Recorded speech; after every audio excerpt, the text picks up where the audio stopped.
In this video, I'm going to walk you through the exact grammar topics you need to know in order to speak fluently. Have you ever stopped mid-sentence just because you were not sure that your sentence sounded right? Maybe you know lots of vocabulary words, but when it comes to speaking, your words don't flow naturally. And the secret isn't about knowing more words, it's about how to use grammar correctly. So, if you master these exact grammar topics, I hope you can speak more fluently, more naturally, and more confidently. Let's jump right in. So, today's lesson is not about memorizing all the grammar rules, it's about the exact topics, crucial topics you need to know to speak fluently. And topic number one is about tenses. You need to master tenses. As you know, there are 12 tenses in English, but I am focusing only on five tenses you need to know to speak English. Tense number one is present simple tense. And present simple tense is basically used when we are talking about habits or routines. Like, for example, I drink coffee every morning. I wake up at 7 o'clock. It is also used to talk about journal facts, universal truths like sun rises in the east. So I am not going into details of simple present tense. If you want to learn simple present tense or about present tenses, you can see my video. I have made a video on it. Next tense is present continuous tense. Present continuous tense is basically used to describe what is happening now or temporary actions. Like, for example, I am talking to you, I am making video, you are reading a book, you are listening to me. So whatever you are doing right now, you can use present continuous tense. Next tense is past simple tense.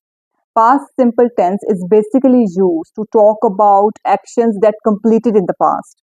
Like, for example, I visited my friend yesterday. So you must know the difference between I visit and I visited. Like, I visit is present simple and I visited is past simple.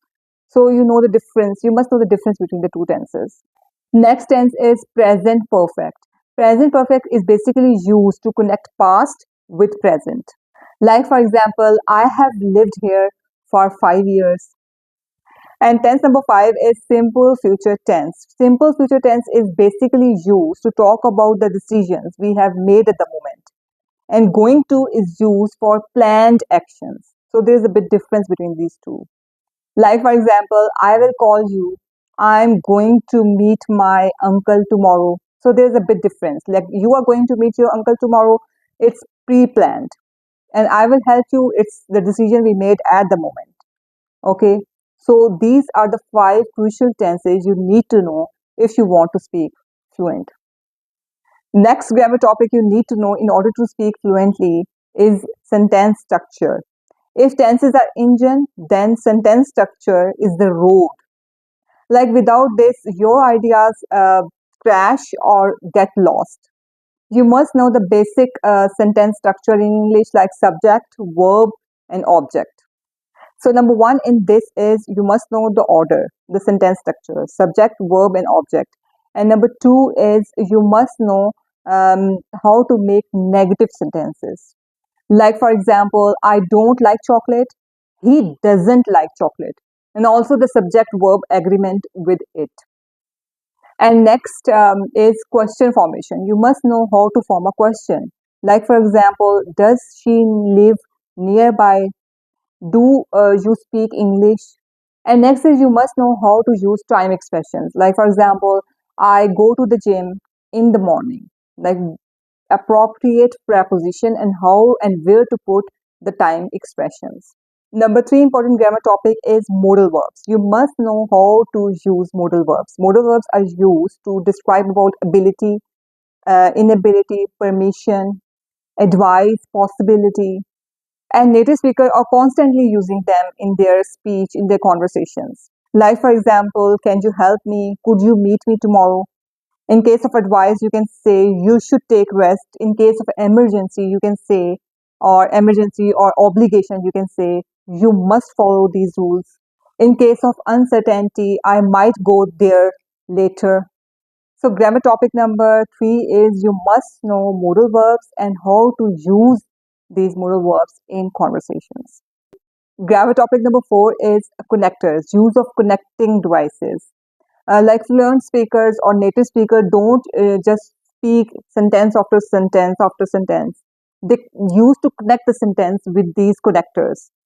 Like for example, for addition, you can say, I love reading and writing. You are adding something. For contrast, I love to go there, but I am tired. So it is a way of contrasting two things, two ideas. For cause and effect, you can use because, so, therefore. Like, for example, she left too early because of traffic. So you must know these connecting devices and how to use them accordingly. Topic number 5 you need to know in order to speak fluently, clearly, and naturally is prepositions, how to use prepositions and articles. Like, for example, how to use article, I saw a bird, the bird is blue. Okay, you must know where to use a and where to use the. Like a for not any specific thing in journal and the for a specific thing you are talking about. And you must know about common prepositions we use in our daily conversation. Okay, like for example, in the morning, at the park, on the table, under the table, along the river, over the bridge. So these kind of basic prepositions, you must know how to use them. And topic number 6 you must need is conditionals. Conditionals help you to talk about possibilities, advice, and imaginary situations. Like, for example, a real life situation or real life things. If you heat water, it boils and it is zero conditional. Like, first conditional to talk about a real future. If it rains, I will stay home. Like, it's a kind of a real situation in everyday life. And second conditional to talk about unreal or imaginary situations. Like, for example, if I were you, I would rest. If I had $1 million, like these kind of situations. So the last topic you need to know is conditionals. Now let's have a recap the topics you need to know in order to speak fluently. Number 1 is tenses. You must know about tenses. Number 2 is sentence structure. Okay. Number 3 is modal verbs. Number 4 is connectors. Number 5 is articles and prepositions. And number 6 is conditionals. So if you focus on all these 6 topics, your English will be more smoother, more confident, and more natural. So I hope you are no more confused about which topics you need to know in order to speak fluently. And you will only focus on these topics if your goal is to just be fluent in English. Okay. If you want me to make a video on some particular topic, let me know. See you in the next video.